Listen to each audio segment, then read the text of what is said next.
Não há dúvida de que a igreja nasceu de milagres e cresceu por causa dos milagres. E neste 14º episódio sobre Bernadette e as aparições de Lourdes, quero apresentar aqui para você apenas 3 dos famosos milagres que foram realizados por Bernadette enquanto ela ainda estava entre nós. Sabe-se que logo no início dos fenômenos na gruta de Massabielle, e principalmente depois que Bernadette cavou com as próprias mãos um buraco no chão, começaram a acontecer curas e milagres. Dezenas, centenas e até milhares de pessoas começaram a relatar fatos extraordinários após beber ou após banhar-se nas águas dessa fonte. Conta-se que esta água nada tem de especial e nem é terapêutica, mas a sua ingestão está relacionada com muitas curas e conversões de fiéis do mundo inteiro que se dirigem até Lourdes.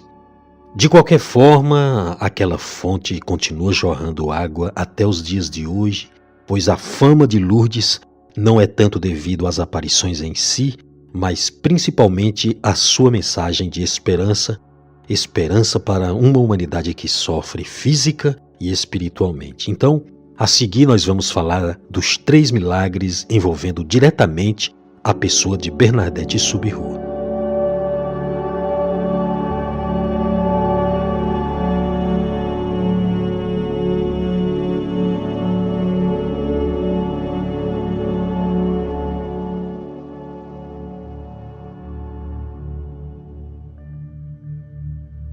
O primeiro desses milagres, nós já falamos aqui no episódio 12 dessa série. Trata-se do famoso milagre do círio ou milagre da vela, que aconteceu ali no dia 7 de abril de 1858.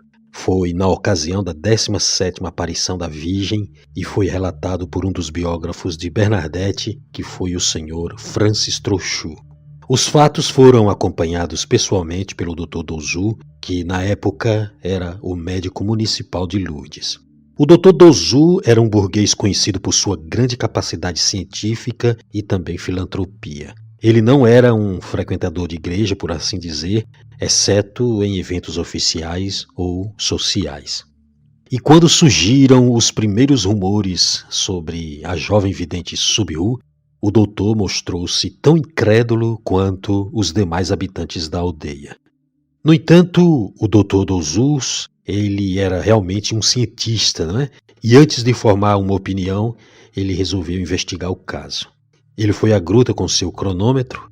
Esse era o único instrumento científico à mão de que ele dispunha, né? Ele foi ali com seu cronômetro para observar Bernadette em suas visões. Mais tarde, ele vai dizer que a beleza sobrenatural do rosto de Bernadette durante aqueles períodos de êxtase foi o que causou-lhe uma viva impressão. Depois desta primeira experiência, o doutor passou a ir todos os dias lá na gruta vigiar Bernadette. Ele cronometrou os estados psicológicos da vidente e cuidadosamente anotou suas observações. Na ocasião do milagre do círio, o Dr. Dozu finalmente se convenceu da boa-fé de Bernadette. Naquele dia, o médico observou que enquanto se encontrava em êxtase, Bernadette tinha na mão direita um círio grande que estava aceso. A certa altura, todos viram com assombro e pavor quando a chama do círio enrolou-se à volta da mão esquerda da menina sem a queimar. O médico observou o fenômeno atentamente, com o seu relógio em punho, e tudo isso durou aproximadamente 15 minutos. Ao fim do êxtase, ele examinou a mão de Bernadette e não viu nenhum sinal de queimadura. Então o médico aproximou a chama das mãos de Bernadette e a menina logo reagiu de dor. "Mas o senhor está querendo me queimar, doutor?" Perplexo diante do fato, o médico declarou acreditar por ter visto com os próprios olhos.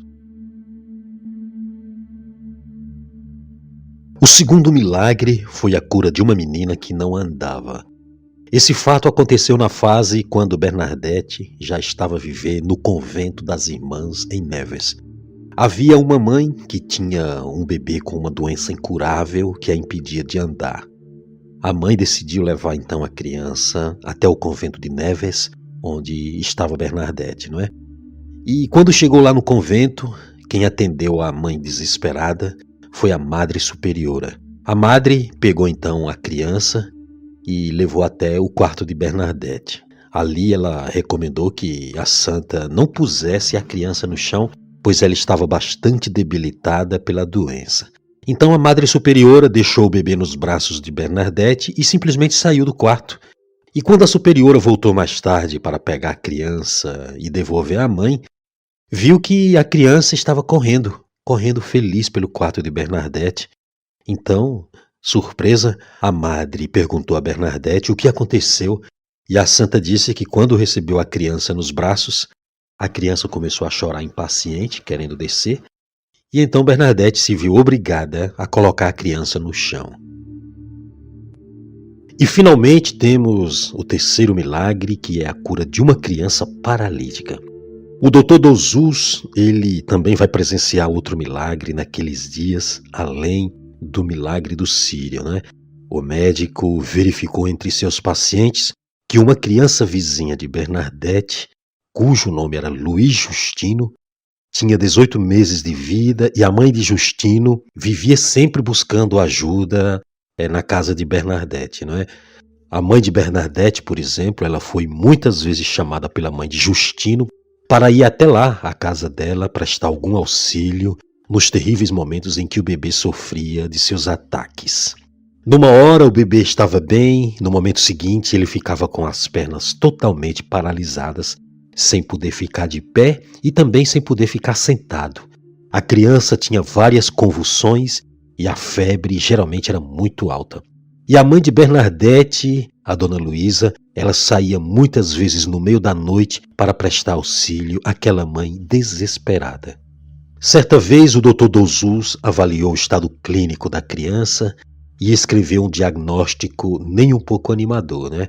Ficou registrado nesse diagnóstico que o menino vacilava entre meningite e poliomielite e que a sua sobrevivência era apenas uma questão de horas. A criança gemia em seu berço, com a respiração ofegante, e de repente ela parou de respirar. Bastante abalado, o pai da criança já estava praticamente conformado com a situação, já estava também pensando em providenciar o enterro. Mas a mãe da criança, bem, ela estava em choque com tudo aquilo, ela decidiu não aceitar a sentença do médico.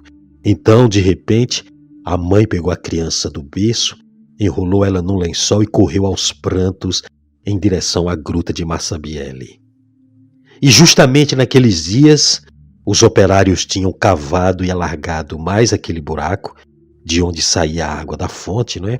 E o lugar ficou como se fosse uma pequena piscina.